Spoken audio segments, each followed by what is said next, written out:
101.7 Suara Gama FM Jogja, the soundtrack of your life. Masih di Your Friends in the Morning bersama Yusril Fariza dan juga Cici Priscila, Akademia Jogja. Sudah masuk ke jam 9 pagi. sudah saatnya kita untuk Belajar hal baru. Asik. Cie. Kalau yang ini Akademia Jogja ya, Cici sudah lama absen di kelas yang ini. Karena kalau tiap pagi hari Senin itu kita punya yang namanya sekolah Senin bareng sama Pak Guru Deon. Selamat pagi Pak Guru. Selamat pagi Raras. Loh. Raras. Kok ini beda lagi Ya nih sekarang? beda dong. Sorry banget, coba Ras, gimana suaranya Ras? Hai. Cici jangan dipancing dong. Sorry. ya. Oke. Ntar sisi malam saya keluar. Betul. dong, ya kan? Pak Guru, kita murid baru nih, Pak Guru. Kayaknya satu baru, satunya lama yang balik lagi sepertinya ya. Iya, betul. Hari ini kita mau belajar sama Pak Guru nih. Oke, hari ini kita akan ngomongin tentang bagaimana kita membuat planning, tapi bukan membuat planningnya, tapi ke arah eksekusinya. Jadi kan kita kan mendekati akhir tahun ya. Iya, betul. Biasanya kalau akhir tahun itu kan Akademi Jogja atau kita semua banyak yang kemudian punya mimpi lah, punya resolusi, punya wishlist yang akan dicapai di tahun depan. Cuman wishlist itu atau resolusi itu paling bertahan berapa minggu sih di awal tahun gitu loh. Ya, Biasanya sih gitu. biasanya paling sekitar 3 minggu lah Iya, ya. benar. Karena Anget 3 minggu lah. Karena kalau resolusiku tiap tahun selalu adalah Cici rajin olahraga. Wow. Cici si sporty. Wow, kalau tiap tahun itu pasti Yusril si rajin menabung. Wow. Itu akhirnya menjadi selalu resolusi tiap tahun. Betul. Tapi udah itu akhirnya mungkin keingetnya cuma 3 minggu pertama. 3 minggu. Iya. Di bulan kedua paling udah. Udah. Ya kan ada besok lagi, besok. Iya. Masih panjang gitu ya. Benar, Betul. olahraganya besok lagi aja lah Iya, gitu. iya. Jadi yang benar gimana sih Pak Guru? Ya, ini ada satu buku yang cukup menarik ya. Bukunya sudah lama sih, yang ditulis oleh seorang anak dari salah satu tokoh besar di dunia training gitu. Namanya Sean Covey. Jadi dia anaknya dari Stephen Covey, kalau tahu Seven Habits. Oh, Seven Habits tahu. Nah, itu penulisnya kan Stephen Keren. Covey. Tahu Keren aku loh ya. Seven Habits itu. Keren. Dulu tuh bacaanku Seven Habits sama Chicken Soup. iya, Kalau iya, aku lebih iya. ke makanan ya, chicken soup ya. Lanjut. Nah, ini anaknya yang kemudian menuliskan sebuah buku yang didasari dari dia meneliti ya, mensurvei terhadap CEO dan sekitar 12.000 pekerja di Amerika. Oke. Dan hasilnya adalah mereka ngomong ketika punya visi misi perusahaan itu yang paling berat adalah menjalankan, bukan membuat. Benar. Kalau membuat ya mungkin ya seminggu 2 minggu oke lah untuk kemudian dikerjakan selama setahun. Tapi tantangan terbesarnya adalah ketika menjalankannya. Setuju. Makanya terus kemudian si Sean Covey ini merumuskan menjadi 4 disiplin dari eksekusi. Jadi ketika kita melakukan eksekusi, dia memecah menjadi 4 hal yang harus dilakukan, dan itu sebuah tahapan gitu. Wah, menarik nih. Iya, makanya terus kemudian ketika diteliti itu, kenapa sih orang-orang ini kok susah dalam menjalankan menjalankan eksekusi tadi, menjalankan planning tadi. Sebenarnya gampang ya, kita mungkin juga pernah merasakan itu. Yang pertama memang nggak ngerti targetnya. Jadi misal kita jadi karyawan tuh, oke, besok tahun depan kantorku ngapain ya? Goals utamanya apa ya? Karena mungkin dari dari bosnya atau dari atasannya kurang clear, jadi dia nggak tahu Targetnya apa? targetnya nggak tahu. Jalani aja dulu deh. Atau kalau kita misal pengen punya resolusi kita itu terlalu umum gitu loh. Iya. Besok mau ngapain tahun depan, pengen lebih rajin olahraga. Iya, benar. Itu kan terlalu umum, tapi Betul. goalnya nggak tahu. Benar. Goalnya untuk olahraga itu apa? Jadi Cici tuh, mau jadi apa? Jadi orang sukses. Nah, Umum banget umum kan. banget. Iya, benar. Oh, gitu. Jadi kita nggak bicara nggak- soal payung besarnya ya. Iya, jadi harus spesifik kan. Harus spesifik. Iya, iya. Karena Betul, terus kemudian betul. kalau nggak spesifik kita nggak tahu goalnya. Terus yang kedua, kenapa kita susah eksekusi, karena nggak tahu cara mencapainya. Semisal udah tahu tuh cara targetnya sudah ngerti, cuman how to-nya gimana nggak ngerti. Oh. Yang mungkin kadang atasan kita atau diri kita itu kasih, oke, turun 10 kilo dalam 3 bulan. Oke. Tapi caranya Gimana? ya coba-coba, terus kemudian nggak nyaman buat kita, dan Iya. kemudian udahlah nggak usah lah, ternyata susah, ternyata I see. nggak nyaman gitu. Yes, Yang ketiga, tidak mengukur skornya. Jadi tadi nggak tahu goalsnya, nggak ngerti caranya, dan nggak ngerti goalsnya, tidak skornya. mengukur skornya. Oke. Semisal nih kita punya target selama setahun turun 20 kilo semisal, atau 10 kilo lah. Terus kemudian selama perjalanan waktu, kalau kita nggak ngukur skornya, yang terjadi kita jadi males. Betul. Contoh halnya ketika semisal olahraga lah. mungkin Yusril tahu tentang sepak bola segala macam, basket. Ketika kita bermain aku juga tahu loh, Pak Guru. Paham aku. LEI boy. Boa Solosa. Asik. Masih main. Hamka Hamzah. Masih main juga. Masih main. Ponario Astaman. Udah enggak. Saya nontonnya pas dia masih jadi kapten waktu itu. Enggak, Cici terakhir nonton bola Andriy Shevchenko juga. Orang kayak gitu kok. Shevchenko ada di Chelsea, bener? Oh, bukan juga? Bukan. Milan. Setelah dari Milan ke Chelsea terus balik Milan lagi. Itu maksud aku. Itu maksudmu kan? Gattuso betul. Sekarang udah jadi pelatih dia. Semua itu. Semua aja yang gue tahu gue omongin. Lanjut Pak Guru. Nah itu ketika ngomongin tentang sepak bola, olahraga gitu ya, mereka jadi menarik atau mereka punya semangat yang besar karena mereka tahu skornya berapa. Jadi resultnya tuh ada ya. Ada. Jadi ketika tengah-tengah bermain mereka melihat ada papan skor gede kan. Oke, kita ketinggalan 1-0, kita ketinggalan 2-0. Benar. So sisa waktunya sekian. Apa yang harus kita lakukan? Nah, kalau kita nggak ngitung skornya, yang terjadi ya udahlah masih 2 hari lagi, udahlah masih sebulan lagi gitu loh. Jadi nggak ada emosi yang in touch masuk ke dalam pertandingan itu. Benar. Terus yang terakhir yang paling sering adalah ngomongin tidak konsisten. Ini susah banget. Inkonsistensi. Itu susah banget sih. Betul. Makanya kita akan ngomongin tentang apa saja sih yang harus kita lakukan, apa saja sih harus kita persiapkan ketika kita pengen mencapai sebuah tujuan. Oke. Tadi ada 4 hal itu ya. Tadi 4 hal yang membuat kita jadi semakin susah untuk mencapai tujuan. Oke, nanti kita akan belajar habis ini 4 hal juga yang bisa membuat kita bisa melakukan planning itu, eksekusinya. Yes. Kita nggak ngomong planningnya tapi ke eksekusinya. Oke, baiklah Akademia Jogja. Kita break sebentar, ditahan dulu Pak Guru. Ya, kita habis ini mau balik lagi Akademia Jogja. Kamu mungkin kalau juga punya pertanyaan, mumpung ini menuju tahun baru dan mumpung ini juga bisa menjadi langkah bagus kalian untuk mencapai resolusi di tahun depan ya kan. Itu dia Akademia Jogja. Kamu boleh ikutan WhatsApp deh, gabung ya pagi hari ini. Betul, WhatsApp aja di 0811 2501017. Kita tampung semua pertanyaanmu ya. Betul. Habis ini kita balik lagi masih di Sekolah Senin bareng Pak Guru Deon. Sampai kapan kira-kira kita harus menunggu? Aduh. Adanya. Ini masih banyak Akademia Jogja yang menjadikan lagu Sampai Kapan ini jadi soundtrack dalam hidupnya. Betul sekali. Semoga tahun depan enggak ya. Ya kan? Benar. Kalau tiap tahun sampai kapan terus? Waduh, kapan tercapainya ya kan? Dari zaman lagunya Alex yang Sampai Kapan gimana sih? Sampai kapan kita itu kan. Dari zaman Alex sampai Reza Candika, Renda Rai sama Lale Manino sampai kapan mulu guys. Iya. Itu mungkin jadi pertanyaan juga tentang resolusi tuh Pak Guru. Ya kan? Sampai kapan nih ini cuma jadi wishlist aku? Kapan bisa benar-benar lakukan? Betul. Karena kan pasti menemukan obstacle kan, menemukan ganjalan-ganjalan dalam melakukannya. Entah tadi ganjarannya udah kita pelajari kan. Iya, bahas. Kalau aku sih menurutku yang paling musuh terbesarku adalah nggak konsisten itu sih. Inconsistency is the problem.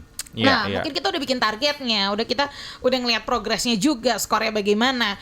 Cuma nih gimana namanya, susah banget buat konsisten. Iya betul. Gitu sebenarnya bagaimana sih Pak Guru? Oke, kalau sebenarnya kalau ngomongin konsistensi itu paling gampang, ini di luar dari 4DX ya. Paling gampang adalah kita punya musuh atau kita punya lawan. Harus memasang ini ya kompetitor. Gitu ya? Iya, karena ketika ada kompetitor kita kan jadi terpacu gitu loh. Iya sih. Contoh misal kita lomba lari dan pesertanya cuma kita doang. Ya udahlah terserah kita mau cepat mau lambat, kita pasti menang gitu kan. Nah itu yang terjadi ketika kita punya goal tapi nggak ada lawan, ataupun kadang juga kita bisa juga kayak masuk komunitas yang kayak kawan kayak gitu. Bisa. Intinya ada pembanding gitu. Ada pembanding.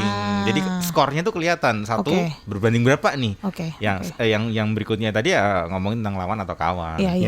Nah kalau ngomongin tentang gimana caranya supaya kita bisa disiplin dengan eksekusi ini, sebenarnya di 4DX namanya juga 4 ya, ada 4 hal. Jadi 4 hal itu apa saja? Yang pertama ini bahasa dari mereka ya. Nanti saya akan coba translate dalam bahasa yang lebih enak lah ya. Yang pertama adalah focus on the widely important. Yang kedua act on the lead measure. Yang ketiga keep a compelling scorecard. yang keempat create a cadence of accountability. Baiklah, Nah, itu yang artinya adalah yang artinya adalah yang pertama itu Terima kasih Cici sudah menyuarakan hati saya betul. ya. Betul. Jadi ini bahasanya memang bahasa yang agak susah ya. Cuma nanti coba kita obrolin dengan bahasa yang lebih manusiawi lah ya. Yang lebih mudah dimengerti ya. Ya, yang pertama adalah tentang focus on vitally important goals. Vitally important goals itu jadi gini. Ketika kita melakukan planning kita, yang terjadi adalah setiap hari kita kan juga mengerjakan hal-hal yang sifatnya daily rutin ya. Ya. Nggak cuma kemudian aku mau menurunkan berat badan terus kemudian seharian kita cuma fokus ke berat badan kan nggak mungkin. Ada hal-hal lain yang harus kita kerjakan. Nah, itu yang namanya kalau di buku ini dikatakan itu pusaran angin lah. Pusaran angin yang membuat kita jadi tidak fokus di dalam vitally important goals tadi. Jadi yang sebaiknya adalah ketika kita sudah masuk ke dalam keseharian kita, dalam pekerjaan kita, mengerjakan banyak hal itu, jangan lupa dengan goals utama kita. Nah, kadang gini, jangan kemudian namanya saja wealthy important goals. Mana yang paling penting gitu. Nah, semisal nih ya, kita pengen di perusahaan gini. Kita pengen meningkatkan profit. Oke, meningkatkan profit kan caranya banyak. Betul ya? Nah, yang paling masuk akal, yang paling oke dilakukan di tim itu apa nih? Semisal berarti kita akan coba 1-2 hal, satunya ngomongin tentang menurunkan harga raw material semisal, cari raw material yang paling murah. Yang kedua adalah meningkatkan pelayanan semisal. Ya udah fokus di 2 hal itu dulu. Urusan yang lain, urusan ngomongin tentang customer service, urusan tentang yang lain itu nanti dulu. Jadi 1-2, karena kalau kita mengerjakan banyak hal dalam satu waktu, yang terjadi adalah ya tadi muter-muter doang. Dan jadi daily rutin yang kemudian malah justru tidak menghasilkan apa-apa. Nah, fokus ke 1-2 hal, terus kemudian dikerjakan dengan konsisten dan kelihatan hasilnya. Nah, begitu kelihatan hasilnya, kan kalau cuma fokus 1-2 hal dikerjakan kan ada hasilnya. Dan ketika ada hasilnya biasanya kita lumayan loh, ternyata sudah dapat sekian loh, lumayan loh sudah bisa menghemat sekian loh, dan itu yang membuat kita kayak terpacu lagi untuk melakukan hal yang lain. Itu yang pertama tadi ngomongin tentang focus on vitally important goals. Jangan kemudian jadi kecampur dengan hal-hal yang daily rutin kita kerjakan. Itu yang pertama. Terus kemudian yang kedua adalah ngomongin tentang work on lead measure. Lead measure itu apa? Gini. Jadi kalau di dalam buku ini dikatakan ketika kita membuat tujuan ada namanya lag measure dan lead measure. Bahasa paling gampang adalah ada visi dan ada misi. Nah, itu dia. Visi itu kan goals kita. Betul ya. Kita pengen apa nih targetnya? Terus kemudian misi itu kan adalah hal yang akan kita lakukan untuk mencapai target itu kan. Caranya. Nah, ngomongin disiplin kedua tadi, ketika kita sudah punya vitally important goals, kita sudah punya goals yang akan kita tuju, yang goals kecil. Terus kemudian dari goals itu coba di breakdown lagi goals yang sebenarnya apa, terus kemudian apa yang harus kita lakukan tuh untuk mencapai goals itu. Dan fokus kita adalah bukan ke arah goals-nya, tapi ke arah apa yang kita kerjakan. Jadi makanya tadi ngomongin tentang work on lead measure, bukan lag measure. Jadi lead itu visi. Jadi fokusnya adalah ke visinya, bukan lagi ke misinya. Ke misinya, bukan lagi ke visinya. Iya, visinya. Jadi kalau yang pertama kita udah set nih. Tujuanku adalah ini. Aku akan mengerjakan A dan B gitu. Berarti lalu langkah berikutnya adalah bagaimana kita bisa fokus untuk caranya kita mencapai hal tersebut gitu ya. Iya. Jadi kalau paling gampang lag dan lead itu lag itu ngomongin tentang mendefinisikan target from X to Y by when gitu loh. Jadi semisal aku pengen menurunkan berat badanku dari 100 ke 80 by when, kapan nih? Nah, itu lag-nya, itu tujuannya. Nah, lead measure adalah kita breakdown hal-hal yang kemudian mempunyai high impact, impact yang paling besar untuk kemudian bisa mencapai hal tersebut. Itu yang harus kita fokuskan. Jadi bukan lagi ngomongin bukan lagi selalu ngomongin tentang visi, tapi misinya harus kemudian di breakdown dan harus dikerjakan. Karena kadang-kadang kita jadinya terlalu terpaku sama si visinya gitu kan. Misalkan tadi, nurunin 10 kilo gitu. Cuman kita jadi lupa sama misinya. Gitu ya kan, kita enggak fokus sama disitu, cuman pokoknya aku tahu targetnya ini aja. Cuman caranya bagaimana enggak ngerti gitu kan. Betul. Oke. Baik. Mulai panas nih Akademia Jogja. Gitu kan. Jadi sekali lagi buat kamu yang baru aja tune in di Sekolah Senin kali ini, Boleh banget kalau mau ikutan WhatsApp boleh, ikutan di Instagram boleh, di Twitter boleh, karena abis ini kita masih akan balik lagi. Betul, atau kalau kamu mau nanya-nanya boleh langsung boleh WhatsApp juga, aja ya. Boleh juga, di 0811 2501 017 ya. Benar, kita masih punya poin 3 dan poin keempat barengan sama Pak Guru Deon. Jadi stay tune terus di Sekolah Senin. Stay tune, Suara Gema. Suara Gema FM Jogja, the soundtrack of your life. Langsung manis banget sih suaranya pagi-pagi loh padahal. Iya dong, barusan ada Liodra dengan Sabda Rindu. Buat kamu yang lagi merindukan seseorang. Atau buat kamu yang baru bangun tapi langsung merindu. Aduh, ada loh. Itu gak enak banget Ada cuy. loh. Itu gak enak pagi-pagi udah ngegalau gitu kan. Iya, pagi-pagi udah galau kan nggak kenal waktu, Ci. Iya ya benar kan? sih, benar sih. Bisa aja tiap pagi tuh kita galau betul, gitu-gitu. betul. Tapi kamu kita nggak mau ajak kamu untuk galau nih Akademi Jogja. Kita justru mau ajak kamu untuk yuk kita sama-sama Bangun. Pemuda. Bangun, negara ini butuh pemuda yang bisa bangun pagi. Iya, negara ini butuh semangat anak muda. Betul, negara ini butuh pemuda yang kalau pagi sarapannya soto. Enggak ya? harus soto, Enggak ya? soto. Enggak harus ya? Kasihan yang pedagang ketoprak, Oh, iya, bubur iya. ayam. Sate juga. Iya. Oke, kita udah ngomongin tadi poin pertama dan poin kedua bareng sama Pak Guru Deon gitu ya. Bagaimana kita untuk bisa mencapai atau bagaimana kita bisa mengerjakan. Ya, disiplin dalam eksekusi. Nah, itu dia mengeksekusi ini nih. Lanjut Pak Guru. Oke, yang pertama tadi kan fokus di goal yang paling Iya, penting ya. betul. Terus kemudian yang kedua adalah fokus juga di misi. Misinya, Misinya. yes. Yang ketiga yang tadi di jadi masalah di ketika eksekusi adalah ngomongin tentang scoreboard. Masih ingat ya? Ya. Jadi nomor 3 ini yang jarang dilakukan perusahaan, jarang juga dilakukan oleh kita gitu loh. Benar. Jadi visi misi kita itu hanya tertanam dalam pikiran. Ataupun tertulis dalam diary, dalam buku, dan kemudian bukunya ditutup. Oke. Dan tidak kelihatan. Nah, makanya yang ketiga ini supaya anggota tim atau kita itu emosinya masuk ke dalam tujuan kita, itu harus kelihatan itu. Jadi yang ketiga ini ngomong tentang kita membuat yang namanya scoreboard. Ya. Jadi benar-benar kayak kita nonton di stadion yang kelihatan scoreboardnya itu. Nah, kita buat sendiri. Nggak harus seperti itu, tidak harus yang aneh-aneh, nggak harus. Tapi yang penting kita ngerti. Ketika kita lihat itu ada aturan 5 second rules. Apa itu? Jadi ketika kita lihat 5 detik, kurang dari 5 detik kita udah tahu. Maksud dari scoreboard itu apa gitu loh. Semisal let's say kita lihat scoreboardnya footballnya Amerika.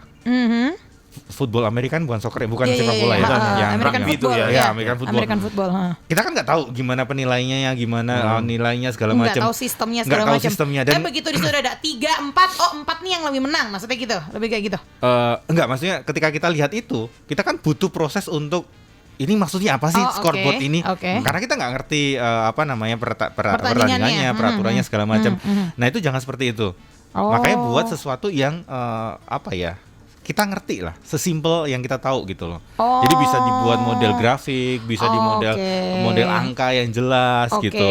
Jadi supaya orang itu involve secara emosional. Karena begitu masuk kantor, begitu masuk ruang kerja gitu, targetku 100 juta, ini sekarang baru kecapai 20 juta. Oh, itu kayak kita ngelihat progres gitu nggak sih Pak Guru? Iya. Cuma gitu kelihatan visual. Karena balik lagi otak kita tuh otak visual. Otak yang begitu akan terpacu ketika kita melihat sesuatu gitu loh. Oh, aku tahu nih. Jadi gini, Cici tuh kan aku pernah mencari berbagai macam trik diet ya. Salah satu triknya adalah kalau mau kenapa? Buat apa? Iya. Untuk sehat. Sehat. Oh iya. Jawabannya bagus dong. Oke. Bagus. Nah, salah satu caranya adalah kalau kita mau misalnya Cici aku pengen menurunkan berat badanku jadi berat badan ideal. Yeah. Udah tahu misalnya Cici harus nurunin 7 kilo misalnya gitu. Nah, yang harus ada di rumah itu ya, bukan yang kayak treadmill apa itu nanti dulu. Yang harus ada di rumah itu adalah timbangan. Betul. Gitu. Yeah. Jadi dan itu timbanglah badanmu tiap pagi gitu ke triknya. Yeah. Jadi Betul. begitu kita misalnya tiap pagi atau misalnya tiap hari lah ya, Yeah. kita lihat, kita tahu progresnya nih.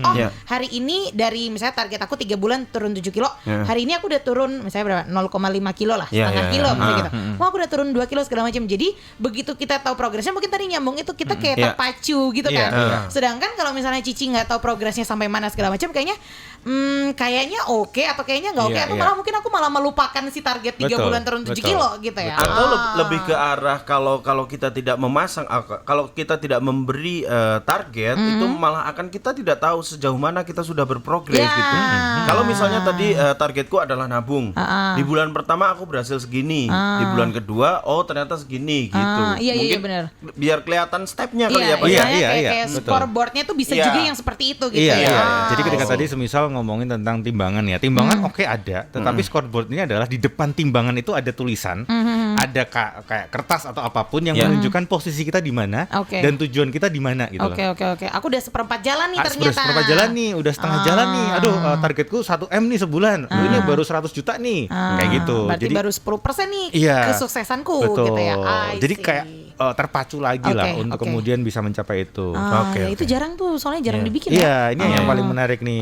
Oke. Dan dulu pernah saya training di sebuah perusahaan jamu yang cukup besar di Indonesia, di Jakarta kantor pusatnya, dan mereka sudah mengaplikasikan ini. Pernah saya datang ke ruangan marketingnya gitu ya. Begitu masuk ke ruangan marketing, itu kelihatan gede banget itu loh. Targetnya sekian M, terus si A dapat berapa, si B dapat berapa, si C dapat berapa. Ya Allah, ya ampun. Jadi orang begitu masuk gitu ya, semisal aku anggota tim marketingnya gitu ya. Begitu masuk, oke, aku baru dapat 10 juta, dia udah dapat 20 juta nih. Gimana caranya nih untuk kemudian aku bisa ngejar segala macam. Nah, itu sesuatu yang sudah diaplikasikan dan itu ternyata buat mereka manjur banget. Kita bikin juga yuk di studio siaran. Ngapain? Cici 60 kilo. Justru apa? Kita turun. Ayo. Jadi begitu masuk ke siaran kita pressure. Buat apa? Buat sehat. Oke. Yang terakhir adalah supaya kita konsisten, itu adalah namanya discipline of accountability. Jadi ngomongin tentang gimana caranya kita menyusun apa yang sudah kita mengevaluasi apa yang kita sudah lakukan. Kalau di dalam corporate ada yang namanya weekly meeting kan. Benar. Nah, kadang weekly meeting itu membahas sesuatu yang sebenarnya itu tidak harus dibahas di weekly meeting. Dan itu dibawa ke weekly meeting yang akhirnya rapat yang harusnya cuma setengah jam itu jadi 4 jam. Karena ngomongin sesuatu yang tidak penting tadi. Makanya kalau di dalam buku ini dikatakan weekly meetingmu itu maksimal 20-30 menit selesai. Oh ya? Jadi nggak boleh lama-lama. Terus kemudian di 20-30 menit itu apa yang kamu sampaikan, jangan ngomongin tentang rutinitas kerjaanmu. Tapi fokus ke tadi WIG tadi, widely important goals. Jadi misal target bulan ini adalah menurunkan biaya produksi. Oke, kamu apa yang sudah kamu lakukan? Ini berapa yang turun? Sekian. Kamu apa yang sudah dilakukan? Berapa yang turun? Sekian. Jadi fokusnya di situ, bukan Pak ya kemarin saya ketemu dengan ini terus kemudian saya jualan. Enggak, itu urusan nanti. Urusan saya atasan dengan kamu tim saya. Jadi bukan ngomongin di seluruh tim. Jadi fokus ke situ. Terus kemudian bahkan ada yang menarik lagi nih, kalau bisa dilaksanakan dalam bentuk standing meeting. Berdiri gitu? Berdiri. Ya karena cuma 20 menit juga sih ya. Karena cuma 20 menit. Atau lebih ke kayak apel ya. Oh iya benar. Iya, betul. Baris gitu kita berdiri melingkar untuk yuk gitu. Bangun pemuda. Kita berdiri melingkar terus ada yang satu yang bilang selamat pagi. Siapa kita? Indonesia. Siapa kita? Prediksi. Sorry. Itu udah 15 menit sendiri, tadi hanya 20 menit. Oke. Ya, jangan itu sudah 15 menit sendiri. Kalau aku membuat perusahaan yang terpenting adalah yel-yelnya. Karena aku lebih ke peserta kuis siapa berani ya. Kalau Yusru tadi kan 20 menit kata weekly meeting. 15 menit kamu sih yel-yel kan. Kalau aku 20 menit weekly meeting, 15 menit tengah konsumsi. Ngeteh dulu, risol dulu. Itulah makanya. Itu pondasi kita jadi belum bisa mencapai tujuan. Betul ya. Obstacle kita bukan pada target yang apa. Enggak. Pada situ. Lebih ke makan. Hura-hura. Lanjut Pak Guru. Ya itu yang bisa dilakukan dalam 20-30 menit tadi itu ngomongin tentang ada tipsnya standing meeting karena supaya biar cepat. Kalau lama-lama kan orang juga capek. Betul. Terus kemudian dan malah lebih kayak langsung to the point ya. Langsung to the point. Kan? Jadi to the point-nya adalah WIG tadi yang apa yang kamu sudah kerjakan di target kita, important goals-nya tadi apa. Terus kemudian yang dilakukan adalah update scoreboard dulu sebelum sesi mulai. Jadi sebelum mulai, kita lihat ya scoreboard kita sekarang kondisinya kita lagi di sini, target kita sekian. Jadi orang sudah terpacu dulu. Terus kemudian akhiri sesi meeting itu dengan sesuatu yang spesifik dan ada komitmen di dalamnya. Jadi misal so kemarin targetmu dalam 1 minggu kamu harus dapat 10 juta, tapi baru dapat 8 juta. Oke, apa yang harus kamu lakukan minggu ini? 2 juta Pak, kurang Pak. Oke, detailnya apa nih? Ya saya akan mengunjungi kalau kemarin 10 orang, ini dari 20 orang semisal. Jadi terus ada spesifik hal yang dikerjakan. Bukan hanya, iya Pak saya akan naikkan ke 2 juta, enggak. 2 juta, tapi apa yang kamu lakukan tuh? Oke, terus kemudian juga ikat dengan komitmen. Karena biasanya ketika bos yang nyuruh, kamu datang ke 20 klien ya, itu tidak akan membuat si anak buah ini berjalan daripada dia yang ngomong sendiri. Saya Pak datang ke 20 klien. Ya, jadi misal Ci ini targetmu 10 juta, ini baru kecapai 5 juta. So kamu harusnya akan gini. Daripada gitu, bos yang oke adalah Ci ini targetmu 10 juta, kamu dapat 5 juta. Apa yang bisa kamu lakukan tuh untuk bisa capai 10 juta? Oh ya Pak, besok saya akan ini. Oke, aku setuju dan bisa aku tunggu laporanmu. Itu akan lebih kayak mengikat tim daripada bos yang kemudian kasih arahan langsung. Gitu. I see. Gitu. Itu yang yang bisa membuat kita terpacu untuk mencapai goals kita. Oke. Berarti nih Akademia Jogja mulai sekarang nih, kamu yang weekly meeting. Masih kita besok weekly meeting makannya martabak kali ya. Tidak usah. Dibatalkan dulu. Atau besok weekly meeting sesi yel-yel dipegang sama Yusril ya. Tidak usah. Karena penting, dalam perusahaan tuh ada penting yel-yel tuh. Boleh yel-yel 10 detik aja Pak. Sih kemarin aku membuka performance yang jam siang itu dengan yel-yel. Berapa menit? Lumayan lah 3 menit. Boleh lah 3 menit. Kan, jangan 13 menit. Ya kan yang penting tuh semangat dulu. Boleh. Pagi.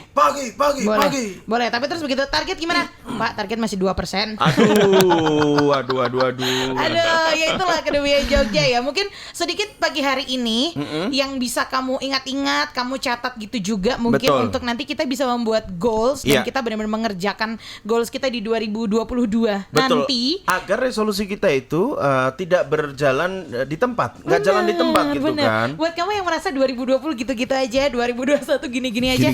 Please 2022 yuk bangun semangatmu. Betul. Cukup 2 tahun kita meromantisasi rebahan. Betul. Cukup 2 tahun kita fokus pada rebahan yuk. Me time healing. Udah. Apa self reward. Nanti dulu. Iya. Nanti dulu ya. Yuk. Bangun. Kita 2022 itu minimal ya kapal pesiar. Kok kayak ini ya? Kok MLM? Enggak. Kok familiar ya kan? Reward ini kok kayak familiar ya? Pernah ketemu di mana ya saya? Pak Guru, terakhir mungkin ada yang mau ditambahin buat Akademia Jogja? Iya, jadi terakhir adalah bukan hanya fokus di bagaimana kita membuat planning, membuat resolusi, tapi jauh lebih penting daripada itu adalah fokus ke bagaimana kita mencapai apa yang kita sudah planningkan. Oke. Siap deh. Pak Guru, thank you ya Pak Guru. Thank you Cici, Yusril. Terima kasih Mas. Luar biasa banget pelajaran kita. Iya. Yang penting mari kita laksanakan Akademia Jogja. Siapa kita? Prediksi. Enggak, kita siapa? Prediksi dong. Enggak. Kok jadi klub motor?